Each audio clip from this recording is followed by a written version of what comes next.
Hi, எல்லாரும் எப்படி இருக்கீங்க? நல்லா இருக்கீங்கன்னு நம்புறேன். இன்னைக்கு நான் உங்களுக்காக என்ன படம் கொண்டு வந்திருக்கேன்னா 1994 ரிலீஸ் ஆகின ஃபாரஸ்ட் கம்ப்ங்கிற ஒரு சூப்பரான ஃபீல் குட் படம் தான் இன்னைக்கு நம்ம பார்க்க போறோம். பொதுவா நம்ம எல்லாரோட வாழ்க்கையிலுமே கஷ்டங்கள், சோகங்கள், துரோகங்கள்னு பல பிரச்சனையோட தான் நம்ம வாழ்ந்துட்டு இருக்கிறோம். ஆனா இன்னைக்கு நீங்க இந்த படத்தை ஃபுல்லா பார்த்து முடிச்சதுக்கு அப்புறம் இதெல்லாம் ஒரு கஷ்டமானு உங்களோட பிரச்சனையை நீங்களே சால்வ் பண்ணி முடிச்சிருவீங்க. ஏன்னா அந்த படம் அந்த அளவுக்கு ஒரு மோட்டிவேஷன் உங்களுக்கு கொடுக்கும்னு 100% நான் கேரண்டி தரேன். சோ அதனாலேயே ஒன்லைனர்லாம் சொல்லி டைம் வேஸ்ட் பண்ணாம வாங்க டைரக்டா இந்த சூப்பரான படத்துக்குள்ள போகலாம். படத்தோட ஸ்டார்டிங் சீன்லயே பாத்தீங்கன்னா ஒரு பறவையோட இறகு காத்துல அங்கேயும் இங்கேயும் பறந்து கடைசியா பறக்க முடியாம ஒரு பெஞ்சில உட்கார்ந்து இருக்க ஆளோட காலடியில வந்து விழுகுது. அதை பார்த்த அந்த ஆளுமே கொஞ்சம் கூட யோசிக்காம அந்த இறகை எடுத்து அவரோட சூட் கேஸ்குள்ள ரொம்பவே பத்திரமா எடுத்து வச்சுக்கிறாரு. ஆக்சுவலி இவரோட பேர் தான் ஃபாரஸ்ட் கம்ப். இவரு தாங்க நம்ம படத்தோட ஹீரோவே. அதுவும் நம்ம ஹீரோவை பார்த்தா யாருக்கோ வெயிட் பண்ணிட்டு இருக்கிற மாதிரி தெரியுது. அப்படி இவன் வெயிட் பண்ணிட்டு இருக்கும்போது அந்த இடத்துக்கு ஒரு லேடி வந்து நம்ம ஹீரோ பக்கத்துல உட்கார்றாங்க. ஆக்சுவலி நம்ம ஹீரோக்கு இவங்க யாருன்னே தெரியல. பட் இருந்தாலும் அவங்க கிட்ட ஹாய் மேடம், என்னோட பேர் தான் ஃபாரஸ்ட் கம்ப், உங்க பேர் என்ன அப்படின்னு பேசிக்கிட்டே ஸ்வீட் பாக்ஸ் நீட்டுறான். ஆனா இதெல்லாம் பக்கத்துல இருக்கிற லேடி சுத்தமா கவனிக்காம அவங்க பாட்டுக்கு புக் வாசிச்சுட்டு இருக்காங்க. ஆனா அதெல்லாம் பார்த்து நம்ம ஹீரோ சுத்தமா கவலைப்படாம அவன் பாட்டுக்கு லூசுத்தனமா என்னென்னமோ பேசிட்டு இருக்கிறான். அப்ப அந்த லேடி போட்டிருக்கிற ஒயிட் ஷூ ரொம்பவே கிளீனா பளபளன்னு இருக்கிறத பார்த்த நம்ம ஹீரோவும் உங்க ஷூ ரொம்பவே சூப்பரா கிளீனா இருக்குது, ஆனா என்னோட ஷூவை பாருங்க பார்க்கவே ரொம்ப அழுக்கா அசிங்கமா இருக்குல்ல அப்படின்னு சொன்னா அதுக்கு இந்த லேடியுமே எப்பா அந்த ஷூ தான் பார்க்கறதுக்கு நீட்டா இருக்குது, ஆனா அதை போடும்போது எனக்கு ரொம்பவே வலிக்குதுப்பா, இது கம்ஃபர்டபுளா இல்ல அப்படின்னு சொல்ல அதுக்கு ஹீரோவும் எனக்கு இந்த மாதிரி நிறைய அனுபவங்கள் என்னோட வாழ்க்கையில நடந்திருக்கு, அது என்னெல்லாம் தெரியுமா அப்படின்னு ஹீரோ சின்ன வயசுலன்னு சொல்ல ஆரம்பிக்க அப்படியே சீன் கட் ஆகி பிளாஷ்பேக்ல குட்டி ஹீரோவை தான் காமிக்கிறாங்க. அப்ப அங்க இருக்கிற ஹீரோவோட அம்மா நம்ம ஹீரோவை ஹாஸ்பிட்டல் கூப்பிட்டு வந்து நல்லா அவனோட காலெல்லாம் செக் பண்ணிட்டு இருக்காங்க. அப்ப டாக்டருமே ஹீரோவை நல்லா செக் பண்ணி பார்த்துட்டு நம்ம ஹீரோவோட காலுக்கு வந்து மெட்டல் ஷூ ஒன்ன மாட்டி விட்டுட்டு கமான் ஹீரோ எந்திரிச்சு நெல்லு, அப்படியே அம்மா முன்னாடி நடந்து காட்டுறா அப்படின்னு சொன்னா ஹீரோவும் காலை இழுத்து இழுத்து நடக்க முடியாம நடந்துட்டு இருக்கிறான். இத பார்த்த அம்மாவுக்கு வந்து ரொம்பவே கஷ்டமா இருக்குது. அப்பதான் டாக்டர் வந்து எக்ஸ்பிளைன் பண்றாரு, ஆக்சுவலி நம்ம ஹீரோவுக்கு முதுகு தண்டுல ஒரு ப்ராப்ளம் இருக்கிறதுனால அவனால இப்போதைக்கு நடக்க முடியாது, சோ அதனாலதான் இப்படி ஒரு மெட்டல் ஷூ நான் மாட்டி விட்டு இருக்கிறேன், அது எல்லாமே சரியாகிடும் அப்படின்னு சொல்ல அதுக்கு அம்மாவுமே ரொம்ப தேங்க்ஸ் டாக்டர், இதுக்கப்புறம் என்னோட பையனை நான் பாத்துக்கிறேன் பத்திரமா அப்படின்னு சொல்லிட்டு நம்ம ஹீரோவை கூப்பிட்டு வெளியே நடந்து வந்துட்டு இருக்காங்க. அப்படி இவங்க திரும்ப வீட்டை நோக்கி நடந்து வந்துட்டு இருக்கும் போது அப்ப ரோட் சைட்ல கடந்த ஒரு கம்பியில ஹீரோவோட அந்த மெட்டல் கால் வந்து மாட்டிக்குது. இத பார்த்த அம்மாவும் அதை எப்படியாவது கலட்டி நம்ம ஹீரோக்கு ஹெல்ப் பண்ணிட்டு இருக்காங்க. ஆனா அதை அங்க சுத்தி வேடிக்கை பார்த்துட்டு இருக்க எல்லாருமே ஹீரோ ஒரு மாதிரி நடக்கிறதையும் அவன் கால்ல மாட்டி இருக்க அந்த மெட்டல் ஷூவையும் வித்தியாசமா பார்த்துட்டு இருக்க அதை பார்த்த அம்மாவும் ரொம்பவே டென்ஷன் ஆகி ஏன்டா என்னோட பையனை இப்படி பார்த்துட்டு இருக்கீங்க, மொத இப்படி பார்க்கறத நிப்பாட்டுங்கடா அப்படின்ட்டு எல்லாரையும் கோவமா திட்டிட்டு அப்படியே நம்ம ஹீரோவை பார்த்து இங்க பாரா ஹீரோ, யாரு என்ன சொன்னாலும் எதை பத்தியும் நீ யோசிக்காத, இந்த உலகத்துல எனக்கு ரொம்பவே முக்கியமான ஒரு ஆள்னா அது நீ மட்டும்தான், என்னோட பையன் நீ மட்டும்தான்டா அப்படின்னு சொல்லிட்டு நம்ம ஹீரோ கூப்பிட்டு டைரக்டா வீட்டுக்கு வந்துடுறாங்க. அப்படியே சீன் கட் பண்ணா அடுத்த சீன்ல நம்ம ஹீரோவை ஸ்கூல்ல சேர்க்கலான்னு இந்த அம்மா வந்து கூப்பிட்டு வந்திருக்காங்க.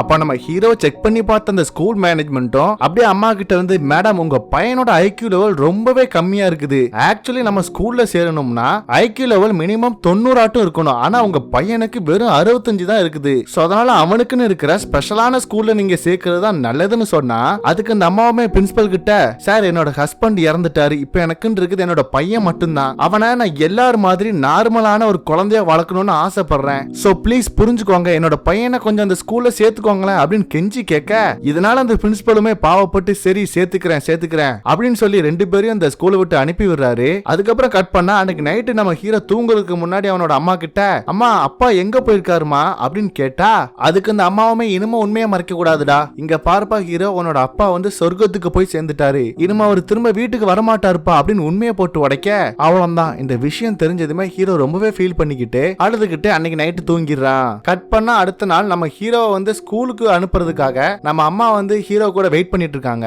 அப்ப கரெக்டா அந்த நேரம் பஸ் வேற வருதா, நம்ம ஹீரோவும் அதுக்குள்ள எப்படி ஏறி உள்ள போக ஆரம்பிக்கிறான். அப்ப ஹீரோக்கு வந்து யாருமே இடம் கொடுக்க மாட்டேங்கிறாங்க, இவன் வேற என்ன வித்தியாசமா இருக்கிறான் அப்படின்ட்டு. அதனாலே ஹீரோ என்ன பண்ணு தெரியாம சுத்தி சுத்தி பாவமா பாத்துட்டு இருக்கும் போது அப்ப ஒரு பொண்ணு மட்டும் ஹே இங்க வாடா, இங்க வந்து என் பக்கத்துல உட்காரு அப்படின்னு சொல்லி கூப்பிட்டு உட்கார வைக்கிறா. அப்பதான் ஹீரோவும் என்னோட பேரு வந்து ஃபாரஸ்ட் கம்ப், உன்னோட பேர் என்ன அப்படின்னு சொல்லி கேட்டா அதுக்கு அந்த பொண்ணுமே என்னோட பேரு ஜெனின்னு சொல்லி இன்ட்ரோ பண்ணிக்கிறா. ஆக்சுவலி இவ தாங்க நம்ம படத்தோட ஹீரோயின். அப்போ நம்ம ஹீரோயின் சரி ஆமா என்னடா உன்னோட கால் என்ன வித்தியாசமா இருக்குது, என்னாச்சு அப்படின்னு சொல்லி கேட்க அதுக்கு ஹீரோவும் அவனோட முதுகு தண்டுல இருக்கிற பிரச்சனை அப்படின்னு எல்லாத்தையுமே ஓப்பனா சொல்ல ஆரம்பிக்கிறான். இதனால இவங்க ரெண்டு பேரும் இப்ப ரொம்பவே க்ளோஸ் ஃப்ரெண்ட்ஸ் ஆகிடுறாங்க.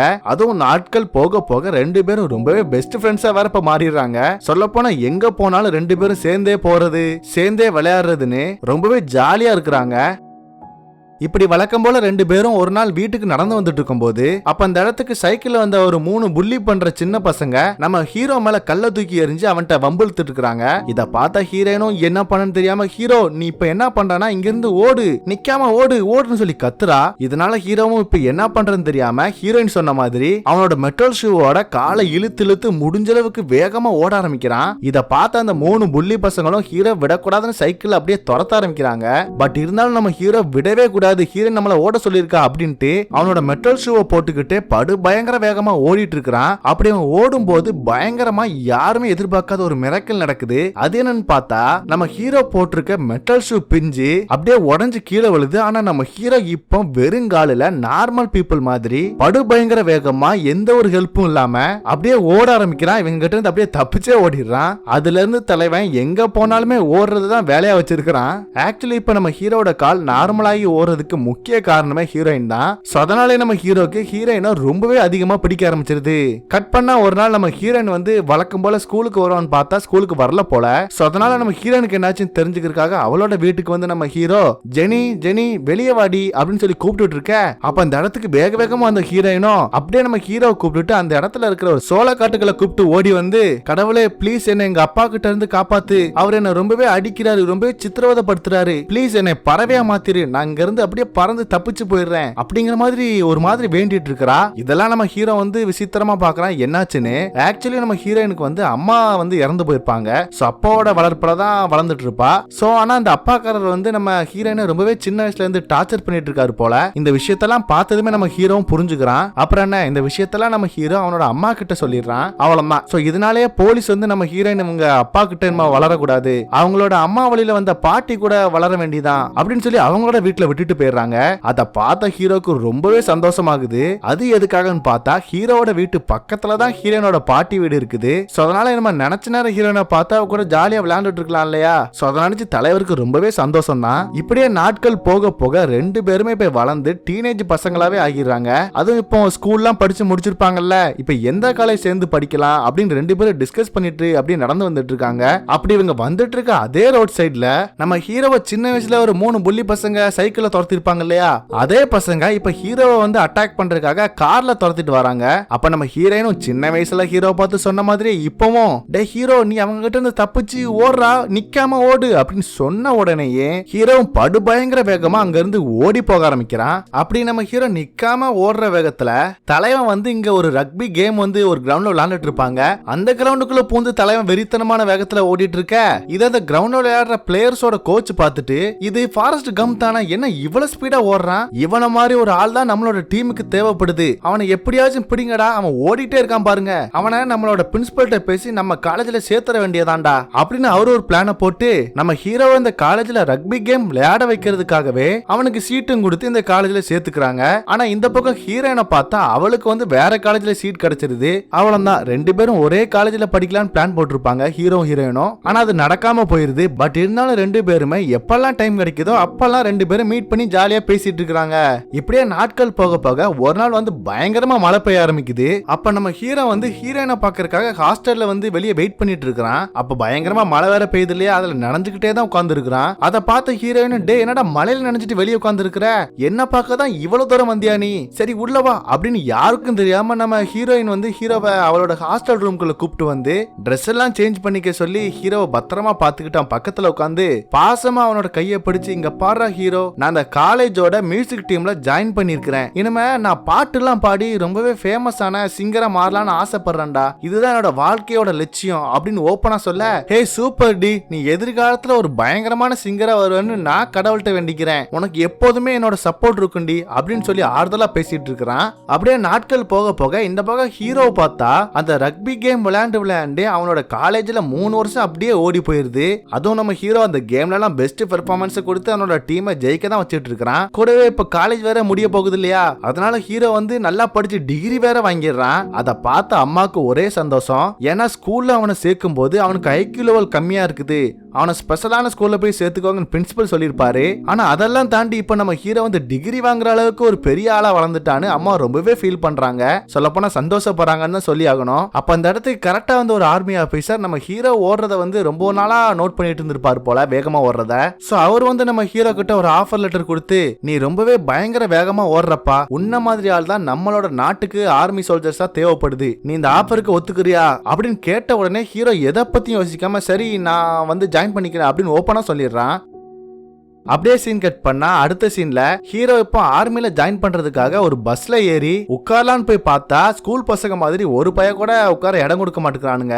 அப்போ ஒரு மொட்டை போட்டால் தான் ஹீரோவை பார்த்து இங்க வாப்பா என் பக்கத்துல வந்து உட்காந்துக்க அப்படின்னு இடம் கொடுக்குறாரு. உடனே ஹீரோவும் அவன் யாருங்கிறத இன்ட்ரோ பண்ணிக்க. அப்ப அந்த நபருமே என்னோட பேர் வந்து பெஞ்சமின் பா, என்ன வீட்டுல எல்லாருமே புபான்னு சொல்லி தான் கூப்பிடுவாங்கன்னு சொல்ல அவ்வளவுதான். இதுலயே இவங்க ரெண்டு பேரும் பேசி பயங்கர ஃப்ரெண்ட்ஸ் ஆயிடுறாங்க. சோ இவரை வந்து நம்ம ஃப்ரெண்டுக்காரனே சொல்லி கூப்பிட்டுக்கலாம். அதுவும் இந்த ஃப்ரெண்டுக்காரனை பார்த்தா லைட்டா கொஞ்சம் மனநலம் பாதிக்கப்பட்ட ஆள் மாதிரி தான் தெரியுது. சோ அதனால அவர் எதையுமே மனசுக்குள்ள வச்சுக்காம ஓப்பனா தான் பேசுறாரு. அப்படி அவர் நம்ம ஹீரோ கிட்ட இப்ப வந்து உனக்கு வந்து இறால் பிடிக்க தெரியுமா, என்னோட மொத்த ஃபேமிலியுமே இறால் பிடிக்கிற அந்த பிசினஸ் தான் பண்ணிட்டு இருக்காங்க, நானும் சொந்தமா ஒரு போட் வாங்கி இறால் பிடிக்கிற பிசினஸ் தான் இதுக்கப்புறம் ஃபியூச்சர்ல பண்ண போறேன், அதுக்கு பணம் சேர்க்கறதுக்காக தான் நான் இப்போ வந்து இந்த ஆர்மில ஜாயின் பண்ணிருக்கிறேன் அப்படின்னு எல்லா விஷயத்தையுமே ஓப்பனா சொல்றாரு. ஹீரோ தான் அப்படின்னு சொல்லி கேட்டுட்டு தான் இருக்கிறான். அப்படியே சீன் கட் பண்ணா இப்ப அப்படியே ஆர்மி கேம்ப்ல தான் காமிக்கிறாங்க.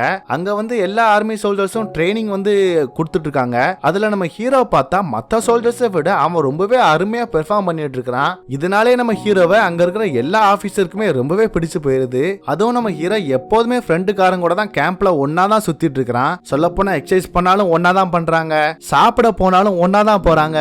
இப்படி நம்ம ஹீரோட வாழ்க்கை ரொம்பவே நல்லா போனாலுமே அவனோட நினைப்பு ஃபுல்லா ஹீரோயின் மேலதான் எப்போதுமே இருக்குது. அவ இப்ப என்ன பண்ணிட்டு இருப்பா, அவ எந்த இடத்துல இருக்கிறா, ஏன் அவ எனக்கு எந்த லெட்டருமே போடல அப்படின்னு நினைச்சு அதை தான் ஃபீல் பண்ணிக்கிட்டே இருக்கிறான். அப்போ ஒரு நாள் நம்ம ஹீரோயின் வந்து ஒரு ஸ்டேஜ்ல பாட்டு பாட போறான்னு ஒரு மேகசின்ல நம்ம ஹீரோ வந்து பாத்துறான். உடனே பயபோல நம்ம ஹீரோனை சர்ப்ரைஸ் பண்ணலாம்னு நம்ம ஹீரோயின் பாடுற அந்த இடத்துக்கு வந்து பார்த்தா அந்த இடத்துல இருக்கிற பொண்ணுங்கெல்லாம் அந்த ஆண்களை கவர்ற மாதிரி கொஞ்சம் அரைக்குறையா ட்ரெஸ் போட்டு பாட்டு பாடிட்டு இருக்காங்க. அதே மாதிரி தான் நம்ம ஹீரோயினும் அந்த மாதிரி ட்ரெஸ் போட்டு பாட்டு பாடிட்டு இருக்க. இத பார்த்த ஹீரோ அப்படியே ஷாக் ஆகி நிக்கிறான். இத நம்ம ஹீரோயினுமே பாத்துறா. அவளுக்கு இப்ப என்ன பேச ஏது பேசன்னு தெரியாம அப்படியே அந்த இடத்தை விட்டு நம்ம ஹீரோவை பேசவே பிடிக்காத மாதிரி அவனை அவாய்ட் பண்ணிட்டு போயிட்டு இருக்கா. இதெல்லாம் பார்த்து புரிஞ்சுக்கிட்ட ஹீரோ, சரி ஜெனி நீ ரொம்பவே மாறிட்டதான், நாங்க வந்ததுக்கு என்ன காரணம்னா நான் இப்ப இருக்கிற ஆர்மி கேம்ப்ல இருந்து என்ன வியட்நாமுக்கு வந்து அனுப்ப போறாங்க, அதை சொல்லிட்டு போகிறதுக்காக தான் நான் வந்தேன்னு சொல்ல உடனே அதுக்கு ஹீரோயினும், இங்க பாரு ஹீரோ, உனக்கு இந்த ஆர்மியில ஏதாவது ஒரு பிரச்சனை வந்துச்சுன்னு வச்சுக்கோயேன், நீ எதை பத்தி யோசிக்காம அந்த இடத்துல இருந்து திரும்பி பார்க்காம அந்த இடத்தை விட்டு ஓடி போயிருன்னு சொல்ல அதுக்கு ஹீரோவும் சரின்னு சொல்லி ப்ராமிஸ் பண்றான். கட் பண்ணா இப்ப ட்ரைனிங் எல்லாம் கேம்ப்ல முடிஞ்சதுக்கு அப்புறம் ஹீரோவும் ஃப்ரெண்டுக்காரனும் வியட்நாம்ல இருக்கிற யுஎஸ் ஆர்மி கேம்போட பேஸுக்கு ஹெலிகாப்டர்ல வந்து அப்படியே இறங்குறாங்க. அப்படி இவங்க வந்து இந்த ஆர்மி பேஸ பார்த்தா அந்த இடமே வேற மாதிரி இருக்குது. ஏதோ எல்லா சோல்ஜர்ஸும் பிக்னிக் வந்த மாதிரி ஜாலியா நல்லா சமைச்சுக்கிட்டு சீட்டு விளையாடிக்கிட்டு பேசி சிரிச்சுக்கிட்டு சந்தோஷமா இருக்கிறாங்க. இதெல்லாம் ஆச்சரியமா நம்ம ஹீரோ ஃப்ரெண்டுக்காரனும் பார்த்துக்கிட்டு அந்த கேம்போட லீடர் கிட்ட வந்து சல்யூட் அடிச்சு, சார் என்னோட பேர் வந்து ஃபாரஸ்ட் கம்ப், நாங்க அலபாமால இருந்து இங்க வந்திருக்கோம் அப்படின்னு சொல்ல அதுக்கு அந்த லீடருமே டே சல்யூட்லாம் ஒன்னும் நீ அடிக்க வேண்டாம், இந்த இடத்தை சுத்தி என்ன எல்லாருமே நார்மலா சந்தோஷமா இருக்கிற மாதிரி தானே உனக்கு தெரியுது, இவங்க எல்லாருமே கொஞ்சம் கிடைச்ச டைம்ல அப்படி ஜாலியா இருக்கிறாங்கடா, ஆக்சுவலி இந்த இடத்தை சுத்தி நமக்கு எதிரியா ஏகப்பட்ட பேர் ஸ்னைப்பர்ஸோட சுத்திட்டு இருப்பாங்க, எப்ப ஷூட் பண்ணுவாங்க எங்க இருந்து ஷூட் பண்ணுவாங்கன்னு எதுவுமே நமக்கு தெரியாது, சோ அதனால பார்த்து ரொம்பவே சேஃபா இருங்கடா அப்படின்னு சொல்லிட்டு போகிறாரு. ஆக்சுவலி இந்த சோல்ஜர்ஸ் எல்லாம் எதுக்காகடா அப்படி வியட்நாம்ல இருக்காங்கன்னு பாத்தீங்கன்னா இங்க இருக்கிற கிளர்ச்சி படை வந்து அமெரிக்காவுக்கு வந்து ரொம்பவே டார்ச்சர் பண்ணி தொல்லை கொடுக்குறாங்கன்னு அவங்களோட கதையை முடிக்கிறதுக்காக தான் இந்த கேம்ப் போட்டு இந்த இடத்துல அவங்களை தேடிட்டு இருக்காங்க. அப்படி நாட்கள் பல மாசமா தேடிட்டு இருப்பாங்க போல எல்லா சோல்ஜர்ஸும். கூடவே இந்த இடத்துல கிளைமேட்டும் நம்ம சோல்ஜர்ஸ் எல்லாருக்குமே புரட்டி போடுற மாதிரி எல்லாருமே வச்சு செஞ்சு மழை வெளுத்து வாங்கிட்டு இருக்குது. அதுவும் சொல்ல போனா அந்த மழை கிட்டத்தட்ட 4 மாசமா விடாம தொடர்ந்து பெஞ்சுக்கிட்டே இருக்குது. ஆனா என்னதான் மழை பெஞ்சாலும் இங்க இருக்கிற சோல்ஜர்ஸ் எல்லாருமே ராத்திரி பகல்னு பார்க்காம அந்த கிளர்ச்சி படை ஆட்களை இந்த சோல்ஜர்ஸ் எல்லாம் தேடிட்டு தான் இருக்கிறாங்க. அதுவும் ஹீரோவும் ஃப்ரெண்டுக்காரனும் சேர்ந்து ராத்திரியான காவல் காக்கிற வேலை பகல்ல அந்த கிளர்ச்சி படைகளை தேடுற வேலைன்னு பயங்கரமா வேலையை கஷ்டப்பட்டு பார்த்துட்டு இருக்காங்க. அதுவும் நாட்கள் போக போக ஃப்ரெண்டுக்காரனுக்கு இந்த இடத்துல இருக்கவே பிடிக்கல. அதனால ஹீரோ கிட்ட வந்து டே மச்சான் உன்கிட்ட ஒரு முக்கியமான ஒரு மேட்டர் சொல்லணும். அது என்னன்னா இந்த வார் முடிஞ்சதுக்கு அப்புறம் நான் மறுபடியும் வீட்டுக்கு போகலான்னு பாக்குறேன்டா. அப்படி வீட்டுக்கு போனதுமே அங்க ஒரு போட் வாங்கி என்னோட குடும்பம் மாதிரி நானும் இறால் பிடிக்கிற பிசினஸ் பண்ண போறேன். அதுல நான் உன்னை பார்ட்னரா சேர்த்துக்கலாம்னு இருக்கேன்டா. அப்படி நம்ம இந்த இறால் பிசினஸ் பண்றதுல உனக்கு 50% எனக்கு 50% லாபம் எடுத்துக்கலாம் என்ன அப்படின்னு சொல்லி கேட்க அதுக்கு ஹீரோமே ஓகேடா மச்சான் கண்டிப்பா இந்த வார் முடிஞ்சதுக்கு அப்புறம் நம்ம 2 பேரும் சேர்ந்து பிசினஸ் பண்ணலாம்டா அப்படின்னு சத்தியம் பண்ணிடுறான். சோ இப்படியே நாட்கள் இவங்களுக்கு கடுமையா போயிட்டு இருக்க ஒரு நாள் இப்படி 4 மாசம் தொடர்ந்து பெஞ்சிட்டு இருந்த மழை ஒரு வழியா நின்னுருது. இத பார்த்து அங்க இருக்கிற எல்லா சோல்ஜர்ஸ்க்குமே பயங்கர சந்தோஷம். எப்பாடா மழை நின்னுடுச்சுடா அப்படின்னு இவங்க பார்த்துட்டு இருக்க அந்த செகண்ட்லயே அந்த இடத்துல மறைஞ்சிருக்கிற கிளர்ச்சி படைகள் எல்லாம் நம்ம சோல்ஜர்ஸ் எல்லார் மேலயும் பயங்கரமா துப்பாக்கி சுட்டு தாக்குதல் பண்ண ஆரம்பிச்சிடறாங்க. இப்படி எதிர்பார்க்காத டைம்ல நடந்த அட்டாக்னால எல்லா சோல்ஜர்ஸுமே என்ன பண்ண ஏது பண்ணன்னு தெரியாம அங்கேயும் இங்கேயும் கன் ஷாட் வாங்கிட்டு அடிபட்டு ஓடிட்டு இருக்காங்க. அப்ப கரெக்டா ஹீரோக்கு வந்து நம்ம ஹீரோயின் சொன்ன அந்த விஷயம் தான் ஞாபகம் வருது, ஓடுடா ஓடுடான்னு. அதனால ஃப்ரெண்டுக்காரனை கூப்பிட்டு அந்த இடத்தை விட்டு தெரிச்சு ஓட ஆரம்பிக்கிறான். அப்படி ஓட ஆரம்பிச்சவன் ரொம்ப தூரமாவே ஓடி வந்ததுக்கு அப்புறம் தான் பாக்குறான் கூட பக்கத்துல வந்த ஃப்ரெண்டுக்காரனை ஆளை காணோம். சோ அதனால திரும்பி அந்த சண்டை நடக்கிற அந்த காட்டு பகுதிக்கு நம்ம ஹீரோ வந்து பார்க்கும்போது அங்க இவங்க கூட கேம்ப்ல ஒர்க் பண்ண இந்த சோல்ஜர்ஸ் எல்லாம் பயங்கரமா அடிபட்டுட்டு ஹீரோ ஹெல்ப் பண்றான்னு சொல்லி கத்திட்டு இருக்காங்க. இத பார்த்த ஹீரோ கொஞ்சம் கூட யோசிக்காம அங்க இருக்கிற எல்லா சோல்ஜர்ஸுமே முடிஞ்ச அளவுக்கு அவங்கள தூக்கிட்டு வந்து பாதுகாப்பான இடத்துல ரொம்ப பத்திரமா பாத்துக்கிறான். கூடவே இன்னும் அந்த ஃப்ரெண்டுக்காரன் என்ன அவன் கண்டுபிடிக்கல போல. சரி அவனை போய் பாதுகாப்பா தூக்கிட்டு வரலாம் அப்படின்னு உள்ள போய் பார்த்தா அந்த இடத்துல இந்த கேம்போட லீடர் வந்து உயிருக்கு போராடிட்டு இருக்காரு. அவரோட கால்ல வேற பயங்கரமா அடிபட்டு இருக்குது.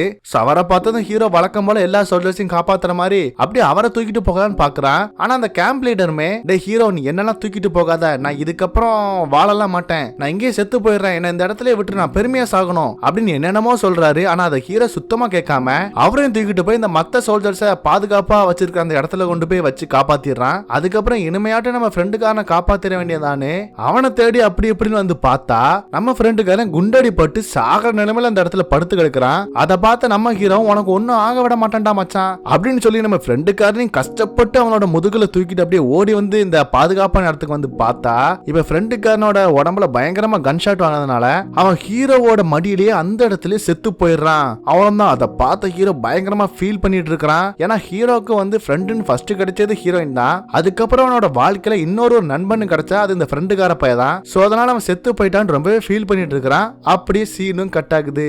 கட் பண்ண அடுத்த சீன்ல இந்த யுஎஸ் கவர்மெண்ட் எப்படி அந்த இடத்துக்கு வந்து எல்லா சோல்ஜர்ஸுமே காப்பாத்தி அவங்கள ஹாஸ்பிட்டல்ல வந்து சேஃபா கூப்பிட்டு வந்து வச்சிருக்காங்க. அப்ப ஹீரோக்குமே இந்த தாக்குதல்ல லைட்டா பின்னாடி அடிபட்டு இருக்குது. சோ அதனால அவனையும் இந்த இடத்துல தான் அட்மிட் பண்ணி வச்சிருக்காங்க. அதுக்கப்புறம் அன்னைக்கு நைட் நம்ம ஹீரோ நல்லா தூங்கிட்டு இருக்கும் போது அப்ப திடீர்னு நம்ம ஹீரோவோட கழுத்தை இழுத்து யாரோ போட்டு அவனை நெரிச்சு கொலை பண்ண பாக்குறாங்க. அது யாரான்னு பார்த்தா நம்ம கேம்ப் லீடர் தான். அப்ப அவரும் பயங்கர கோவத்துல ஏன்டா என்ன காப்பாத்துறன்னு போட்டு ஹீரோ போட்டு பயங்கரமா அடிக்கிறாரு. சரி எதுக்காகடா இவர் இவ்வளவு கோவத்துல இருக்காருன்னு பார்த்தா கேம்ப் லீடரோட கால்ல பயங்கரமா அடிபட்டதுனால அவரோட 2 காலையுமே கட் பண்ணி எடுத்திருப்பாங்க. அதனாலே அவருக்கு நம்ம ஆர்மியில வேலை கிடைக்காது இல்லையா.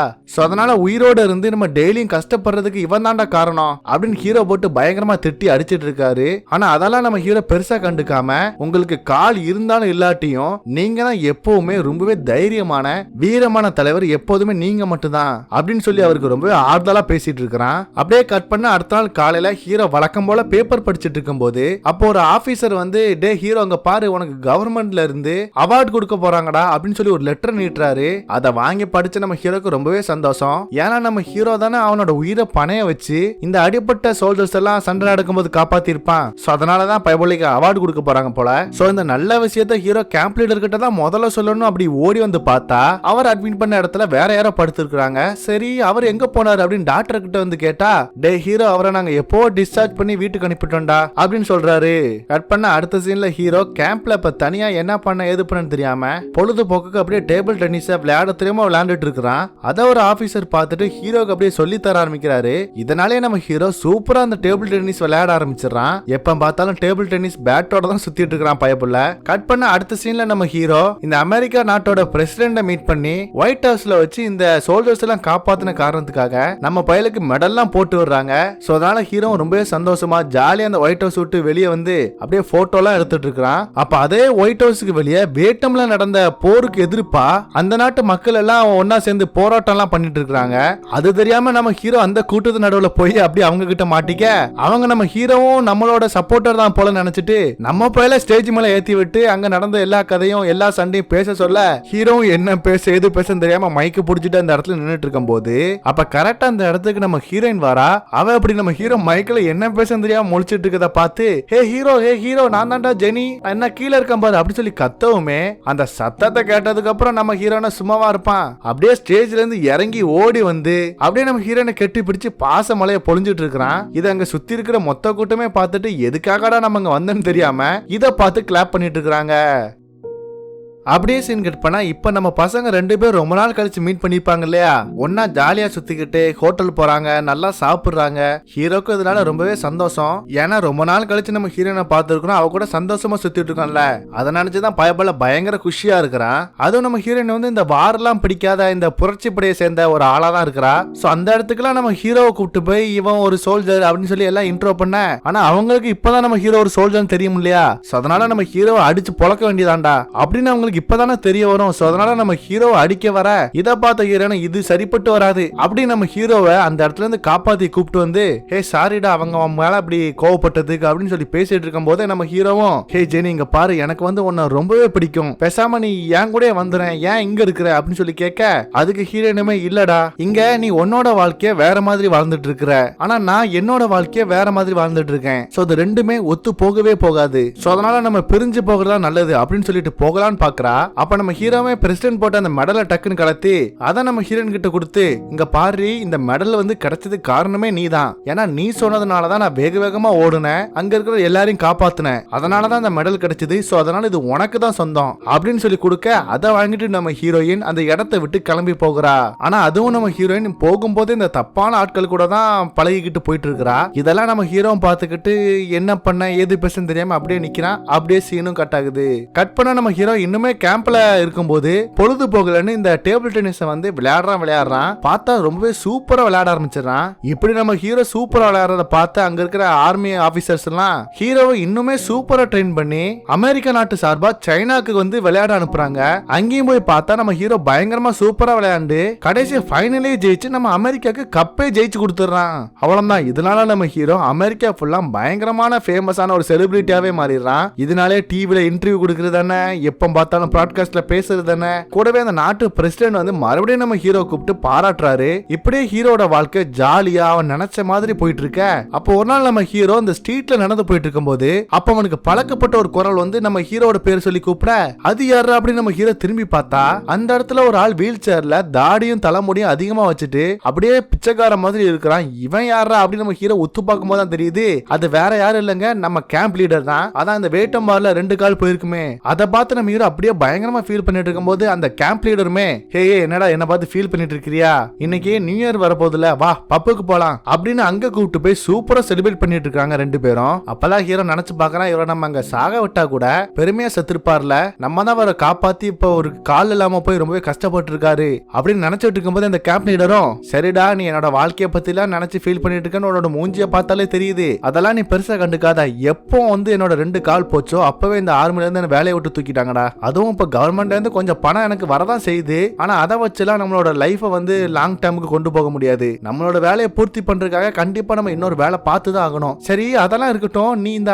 ஆர்மியில வேலை பார்த்து முடிச்சதுக்கு அப்புறம் அடுத்து என்ன பண்ண போற, எதுவும் ஐடியா இருக்கா அப்படின்னு சொல்லி கேட்டா அப்பதான் ஹீரோக்கு ஒரு ஐடியா டக்கு ஞாபகம் வருது. அது என்னன்னு பார்த்தா இந்த ஃப்ரெண்டுக்கார வந்து இந்த இறால் பிடிச்சு விற்கிற பிசினஸ் பண்ணலாம்னு சொல்லியிருப்பான் இல்லையா, சோ அந்த பிசினஸ் வந்து நான் பண்ணலான் இருக்கேன் அப்படின்னு சொல்ல அதுக்கு நம்ம கேம்ப் லீடருமே சரி அப்ப நீ அந்த பிசினஸ் பண்ணணும்னு வச்சுக்கோங்க, நீ ஓட்டுற போட்டுக்கு கேப்டன் நான் தான், சரியா மறந்துடாத அப்படின்னு சொல்லி சத்தியம் பண்றான். அப்படியே சீனும் கட் ஆகுது.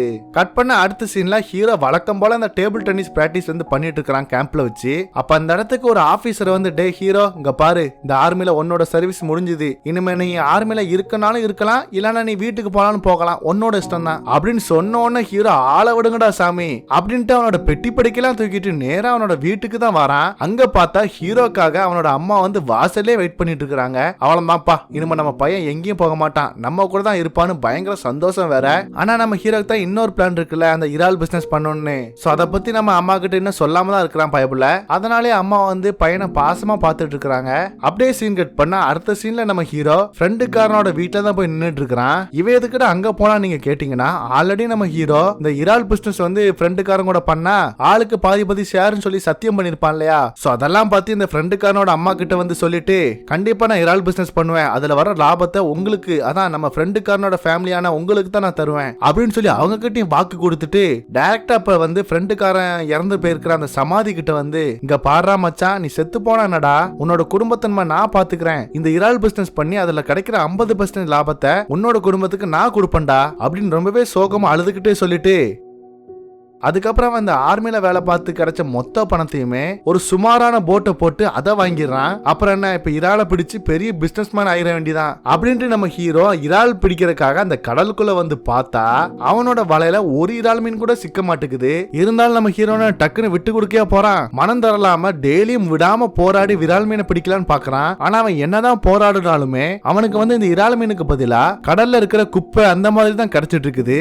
இதனாலேயே சோகமா நம்ம ஹீரோ அப்படியே போட்டை திருப்பிட்டு கரைக்கு வரும்போது, அப்ப இத பார்த்த அந்த இடத்துல இருக்க ஒரு தாத்தா, டேய் தம்பி, முதல்ல வந்து போட்டுக்கு ஒரு பேர் வைடா, பேர் வச்சாதான் அந்த போட்டுக்கு ராசி நீ நினைச்சதெல்லாம் கிடைக்கும்டா அப்படின்னு சொன்ன உடனே ஹீரோ வந்து இப்போ ஒரு பேர் வைக்கிறான். ஆக்சுவலி என்ன வைப்பா நீங்களே கெஸ் பண்ணிருப்பீங்க. அதாங்க நம்ம ஹீரோனோட ஜெனிங்கிற அந்த பேரை தான் அந்த போட்டுக்கு வைக்கிறான். அப்படி பேர் வச்சதுக்கு அப்புறம் நம்ம மீன் பிடிக்க போலான்னு ஹீரோ கரையில இருந்து கிளம்பலான்னு போகும்போது, அப்ப நம்ம ஹீரோவை யாரோ ஒரு ஆள் குறுகுறுன்னு பார்த்துட்டு இருக்காங்க. அது யாருன்னு பார்த்தா நம்ம கேம்ப் லீடர் தான். அவர் தான் நம்ம ஹீரோ கிட்ட இந்த போட்டுக்கு நான் தான் கேப்டன் வாக்கு கொடுத்திருக்காரு இல்லையா. அதனால கரெக்டா அந்த இடத்துக்கு வந்திருக்காரு. அப்புறம் என்ன, இப்ப நம்ம ஹீரோவும் கேம்ப் லீடரும் சேர்ந்து போட்ல வந்து இப்ப இறால் மீன் பிடிக்கிறதுக்காக கடலுக்குள்ள அப்படி உள்ள போகிறாங்க. ஆனா என்னதான் போட்டுக்கு ஜெனின் பேர் வச்சாலும் கேப்டனா நம்ம கேம்ப் லீடர் வச்சிருந்தாலும் ஹீரோக்கு வந்து அவன் நினைச்ச மாதிரி இறால் மீன் மட்டும் சுத்தமா மாட்டவே மாட்டேங்குது. பட் இருந்தாலும் ரெண்டு பேரும் ஆர்மில இருந்தவங்க என்ன விட்டு கொடுக்கவே போறாங்க, முடிஞ்ச அளவுக்கு போராடி தான் பார்த்துட்டு இருக்காங்க. ஆனா அப்ப என்ன ஆகுதுன்னா, இவங்களை சோதிக்கிற மாதிரி பயங்கரமா அந்த இடத்துல மழை பெஞ்சு காத்தடிச்சு இடி மின்னல்னு கிளைமேட்டே படு மோசமாகி கடலே பொங்கி எழுந்து பயங்கர புயல்லாம் வந்து ரெண்டு பேரும் அதுல பயங்கரமா மாட்டிக்கிறாங்க. அவ்வளவுதான்டா நம்ம கதை முடிய போகுதுடா அப்படின்னு நினைக்கிற அளவுக்கு பயங்கரமான அங்க ஒரு போராட்டமா இருக்குது. பட் இருந்தாலும் ரெண்டு பேரும் அப்படி இப்படின்னு கஷ்டப்பட்டு போட்டை எப்படியோ காப்பாத்தி கரைக்கு அப்படியே வந்து பார்க்கும்போதுதான் ரெண்டு பேருக்கு ஒரு ஆனந்தமான ஒரு சம்பவம் நடக்குது. அது என்னன்னு பார்த்தா, இப்படி கடல்ல புயல் வர போகுதுன்னு ஆல்ரெடி அலர்ட் விட்டுருக்காங்க. அதனாலே இந்த கடலுக்கு மீன் பிடிக்க போக வச்சிருந்த மீனவர்களோட போட் எல்லாம் அது எல்லாமே உடஞ்சி சுக்கு நூறு ஆயிருச்சு. ஆனா நம்ம ஹீரோ இப்பதானே கடலுக்குள்ள இருந்து வெளியே வந்திருக்கிறான். அதனால அவனோட போட்டு மட்டும் தான் ஒண்ணுமே ஆகாம இருக்குது. அவ்வளவுதான். இப்ப ஹீரோவும் கேம்ப் லீடரும் பயங்கர சந்தோஷமா அப்படியே இறால் மீனை பிடிக்கலான்னு இப்ப கடலுக்குள்ள போய் வலைய போட்டு பார்த்தா 20 போட்டுக்கு கிடைக்க வேண்டிய இறால் மீன் அளவு ஒரே ரவுண்ட்ல நம்ம ஹீரோ வலை போட்டதுல அவனுக்கு கிடைச்சிருது. இதனால நம்ம ஹீரோக்கு பயங்கர பணம் கிடைச்சு பணக்காரன் லெவலுக்கு போயிடுறான். அதுவும் நம்ம ஹீரோ சொன்ன மாதிரி அந்த 50% லாப பணத்தை ஃப்ரெண்டுக்காரனோட ஃபேமிலி கொடுத்து அவங்களையுமே பயங்கர பணக்கார ஃபேமிலியா மாத்திடுறான். கூடவே கொஞ்சம் பணம் நம்ம கேம்ப் லீடர் கொடுத்ததுனால அவரு இப்போ ஒரு சாதாரண வாழ்க்கையில இருந்து கொஞ்சம் பணக்கார வாழ்க்கையில வாழ ஆரம்பிச்சிடாரு. இதனால ஹீரோட வாழ்க்கை ரொம்பவே ஜாலியா நினைச்ச மாதிரி மாற ஆரம்பிக்குது. இப்படி இருக்கிறதுல ஒரு நாள் ஹீரோட அம்மாக்கு உடம்பு சரியில்லைன்னு நம்ம ஹீரோக்கு கால் வர, அவன் உடனே இந்த இறால் பிசினஸ் கேம்ப் லீடர் நீங்க பாத்துக்கோங்க அப்படின்னு சொல்லிட்டு அவன் அங்கிருந்து கிளம்பி நேரம் அம்மாவை பாக்குறதுக்காக வீட்டுக்கு வந்துடுறான். அதுவும் அவங்க வந்து ரொம்பவே உடம்பு சரியில்லாம கொஞ்சம் முடியாம தான் இருக்கிறாங்க. சொல்ல போனா அவங்களோட கடைசி நாட்களை எண்ணிட்டு தான் இருக்கிறாங்க. அப்படி இருக்கிறதுல நம்ம ஹீரோ அவங்க கூட இருந்து கொஞ்ச நாள் அவங்கள நல்லாவே பாத்துக்கிறான். ஆனா இருந்தாலும் என்ன பண்ண, கொஞ்ச நாள்லயே அம்மா வந்து இறந்து போயிடுறாங்க. இதனால ஹீரோ மனசு உடைஞ்சு போயிடுறான். அவனுக்கு வந்து இப்போ என்ன பண்ணன்னு தெரியல. அப்படியே சிங்கட் பண்ணா இப்போ ஹீரோ வந்து வீட்டுல தனியா என்ன பண்ணன்னு தெரியாம சும்மா பொழுது போக்கிட்டு அப்படியே சுத்திட்டு இருக்கிறான். அப்ப ரொம்ப நாள் கழிச்சு நம்ம ஹீரோயின் வந்து ஹீரோவை தேடி அவனோட வீட்டுக்கே வந்துடுறா. அதை பார்த்த ஹீரோக்கு இப்பதான் சோகத்துல இருந்து வெளியே வந்த மாதிரி பயங்கர சந்தோஷம். ஆக்சுவலி நம்ம ஹீரோயினோட வாழ்க்கையில அவ தப்பான ஆட்கள் கூட தப்பான இந்த முடிவுகள் எடுத்ததுனால கிட்டத்தட்ட தற்கொலை பண்ற அந்த ஒரு மனநிலைக்கே போயிருப்பா. ஆனா என்ன நினைச்சா ஏது நினைச்சான்னு தெரியல, ஹீரோவோட ஞாபகம் வந்ததுமே அவனை தேடி தான் இப்ப இந்த இடத்துக்கு வந்திருக்கிறா. இதனால இப்ப ரெண்டு பேரும் ஒரே வீட்டுல தான் தங்கி வாழ்ந்துட்டு இருக்காங்க. அதுவும் நம்ம ஹீரோ வந்து என்ன சொல்லையா வேணும், அவன் நம்ம ஹீரோயினை ரொம்பவே நல்லா பத்திரமா அவளை பாத்துக்கிறான். இப்படியே நாட்கள் போக போக ரெண்டு பேரும் சேர்ந்து சின்ன வயசுல எங்கெல்லாம் ஜாலியா விளையாண்டாங்களோ அந்தந்த ஸ்பாட்டுக்கெல்லாம் போய் அவங்களோட பொழுது நல்லா கழிச்சிட்டு இருக்காங்க. சோ இப்படியே நாட்கள் போக போக எல்லாமே நல்லா போயிட்டு இருக்கும் போது நம்ம ஹீரோக்கு வந்து ஹீரோயினை தான் ரொம்ப பிடிக்கும் இல்லையா. சோ அதனால அவளை பார்த்து நீ வந்து என்ன கல்யாணம் பண்ணிக்கிறியா, உன்னைய நான் நல்லா பாத்துக்குவேண்டி, நீ என்ன சொல்ற அப்படின்னு சொல்லி கேட்டா, அதுக்கு ஹீரோயின் வந்து என்ன சொல்ல ஏது வார்த்தை சொல்லணும் தெரியாம அப்படியே அந்த இடத்த விட்டு போயிடா. ஹீரோக்கு அதுலயே புரிஞ்சிருது நம்ம ஹீரோனுக்கு நம்மள பிடிக்கல போல அப்படின்னு நினைச்சுக்கிட்டு அன்னைக்கு நைட் நல்லா படுத்து தூங்கிட்டு இருக்கிறான். அப்பன்னு பார்த்து நம்ம ஹீரோயின் அவளோட மனசுல என்ன நினைச்சான்னு தெரியல, திடீர்னு ஹீரோட ரூமுக்குள்ள வந்து அவனோட மேலேயே படுத்துக்கிறா. அப்புறம் என்ன, ரெண்டு பேரும் இத்தனை வருஷம் கழிச்சு அவங்களோட காதல் உண்மைதான் அப்படிங்கிற மாதிரி ரெண்டு பேரும் க்ளோஸா இருக்கிறாங்க. அப்படியே சீனும் கட் ஆகுது. கட் பண்ண அடுத்த நாள் காலையில நம்ம ஹீரோயின் வந்து இதுக்கப்புறம் நம்ம ஹீரோ கூட இருக்க வேண்டாம் அப்படின்னு நினைச்சு இந்த ஹீரோ வந்து பிரசிடென்ட் கொடுத்த ஒரு மெடல் கொடுத்திருப்பான் இல்லையா, அதையும் அதே வீட்டுல வச்சுட்டு மறுபடியும் இந்த தப்பான ஆட்கள் கூடயே சொல்லாம அந்த இடத்த விட்டு கிளம்பி போயிடுறா. அதுக்கப்புறம் தான் தூக்கத்துல இருந்து முழிச்ச நம்ம ஹீரோவும் ஹீரோயினை காணுமேனு வீடு ஃபுல்லா தேடுறான். ஆனா எங்கேயுமே நம்ம பயப்புல தான் இல்லல்ல.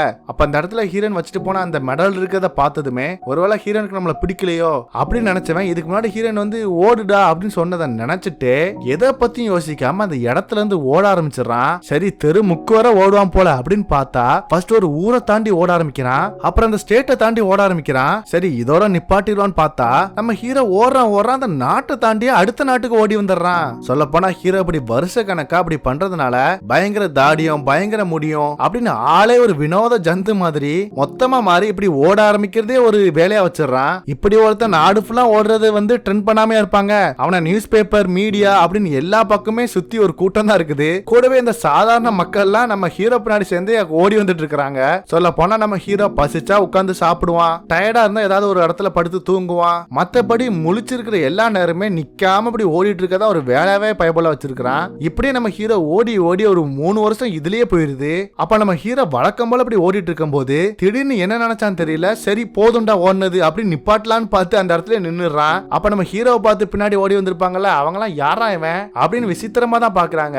அப்படியே கட் பண்ணிட்டு இந்த பக்கம் பிரசன்ட்ல பார்த்தா நம்ம ஹீரோ இவ்வளவு நாள் இவன் வாழ்க்கையில் நடந்த எல்லா விஷயத்தையுமே பெஞ்சில உட்கார்ந்து இருக்க இந்த லேடி கிட்ட சொல்லிட்டு இருக்கான். ஆக்சுவலி இந்த லேடி கிட்ட மட்டும் இல்ல, இந்த பெஞ்சில உட்கார்ற ஒவ்வொரு நபர்கிட்டயுமே இந்த பிளாஷ்பேக் சீன் எல்லாத்தையுமே தான் சொல்லியிருக்கான். கடைசியை பார்த்தா ஒரு பாட்டி கிட்ட தான் அந்த கதையெல்லாம் சொல்லிட்டு இப்ப எதுக்காக நான் இந்த இடத்துல உட்கார்ந்து இருக்கானா, நான் லவ் பண்ற பொண்ணு இந்த ஜெனி ஹீரோயின் இருக்கா இல்லையா, அவ வந்து எனக்கு ஒரு லெட்டர் போட்டுருக்கா. இங்க பக்கத்துல வாஷிங்டன் ஒரு தெரு இருக்குதாமே, அந்த இடத்துக்கு போறதுக்காக தான் பஸ்ஸுக்காண்டி வெயிட் பண்ணிட்டு இருக்கேன் அப்படின்னு சொன்னதுமே இந்த பாட்டிமா, ஏண்டா ஹீரோ நீ இந்த வாஷிங்டன் தெருவா தெர்ற, அது ரொம்ப தூரம்லாம் இல்லடா, அது வந்து இந்த பக்கத்து தெரு தான் அப்படின்னு அவங்க சொன்னதுமே அவ்வளவுதான் நம்ம ஹீரோ மறுபடியும் ஒரு ஓட்டத்தை போட்டு நம்ம ஹீரோனோட அட்ரஸை கண்டுபிடிச்சு அவளோட வீட்டுக்கு வந்துடுறான். அங்க வந்து பார்த்ததுமே நம்ம ஹீரோனை கட்டிப்பிடிச்சு பாசத்தை பொழிஞ்சிட்டு இருக்கும் போதுதான் அப்ப ஹீரோனுமே இங்க பாரு நீ ஓடிட்டு இருந்தல்ல, அதை எல்லாமே நியூஸ்ல போட்டாங்க, நான் பேப்பரா கட் பண்ணி வச்சிருக்கிறேன் அப்படின்னு அந்த கட்டிங் எல்லாம் காமிச்சிட்டு இருக்காங்க. அப்ப கரெக்டா அந்த இடத்துக்கு ஒரு லேடி வந்து ஒரு சின்ன பையனை நம்ம ஹீரோன் இருக்கிற வீட்டுல விட்டுட்டு போகிறாங்க. அதை பார்த்ததுமே நம்ம ஹீரோ அந்த சின்ன பையன் கிட்ட வந்து என்னோட பேர் வந்து ஃபாரஸ்ட் கம்ப், உன்னோட பேர் என்ன அப்படின்னு கேட்டா அதுக்கு அந்த பயலுமே என்னோட பேரும் ஃபாரஸ்ட் கம்ப் அதேதான் அப்படின்னு சொன்ன உடனே ஹீரோ முழிக்கிறான். என்ன என்னோட பேர் இந்த பையனுக்கு வச்சிருக்கிற அப்படின்னு ஹீரோன் கிட்ட கேட்டா, ஹே உன்னோட பையனுக்கு உன்னோட பேர் தான் நான் வைப்பேன் அப்படின்னு சொல்லும் போதுதான் தெரியுது இந்த சின்ன பையன் வேற யாரும் இல்லங்க, இவன் நம்ம ஹீரோவோட பயாலஜிக்கல் பையன். இத்தனை நாள் 3 வருஷமா நம்ம ஹீரோ ஓடிட்டு இருந்தான்ல, அந்த கேப்ல இந்த பையப்புல பிறந்துட்டான் போல. சோ இத பார்த்து நம்ம ஹீரோக்கு அப்படியே கண்ணே கலங்க ஆரம்பிச்சிருது. உடனே நம்ம ஹீரோயினை பார்த்து இங்க பாரு ஜெனி நீ என் கூட வந்துரு, நம்ம 3 பேரும் சேர்ந்து சந்தோஷமா வாழலாம் அப்படின்னு சொல்லி கூப்பிட்டா அப்பதான் நம்ம ஹீரோயின் தலையில இடி விழுற மாதிரி ஒரு குண்டை தூக்கி போடுறா. அது என்னன்னு பார்த்தா இங்க பாரு ஃபாரஸ்ட், எனக்கு வந்து கேன்சர் வந்துருச்சு, இன்னும் கொஞ்ச நாள் தான் நான் உயிரோட இருப்பேன், எப்ப சாக போறேன் என்ன எனக்கு ஆகும்னு எனக்கு தெரியல, ஆனா இப்ப நான் கேட்கிற ஒரே விஷயம் ஒன்னே ஒண்ணுதான், நீ வந்து என்ன கல்யாணம் பண்ணிக்கிறியா அப்படின்னு சொல்லி கேட்டதுமே ஹீரோக்கு பயங்கர சந்தோஷம். இதுக்காக தானே நம்ம ஹீரோ இத்தனை வருஷம் வாழ்க்கையில வெயிட் பண்ணிட்டு இருந்திருப்பான். அவ்வளவுதான்.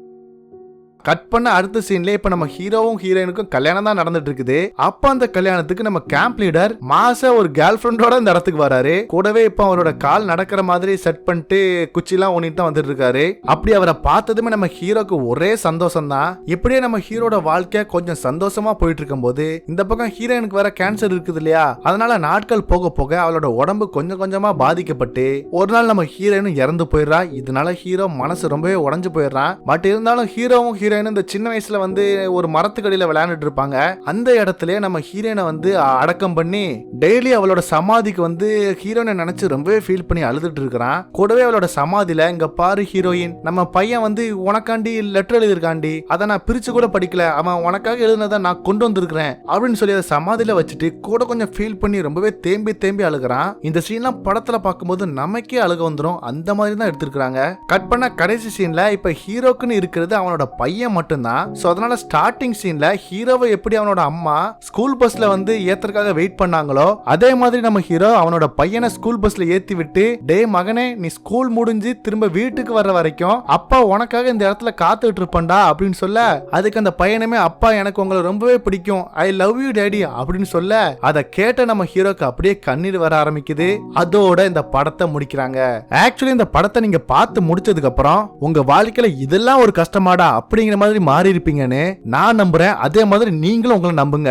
சரி, இந்த படத்துக்கு நீங்க 10க்கு எவ்வளவு ரேட்டிங் கொடுப்பீங்கன்னு மறக்காம கீழே கமெண்ட் பண்ணிட்டு போயிருங்க. சோ இதுக்கப்புறம் இதை விட தரமான படத்தை நெக்ஸ்ட் வீடியோல நான் கொண்டு வரேன். அதுவரை இப்படிக்கு உங்கள் Tamil recap. See you later. டாடா, பை பை.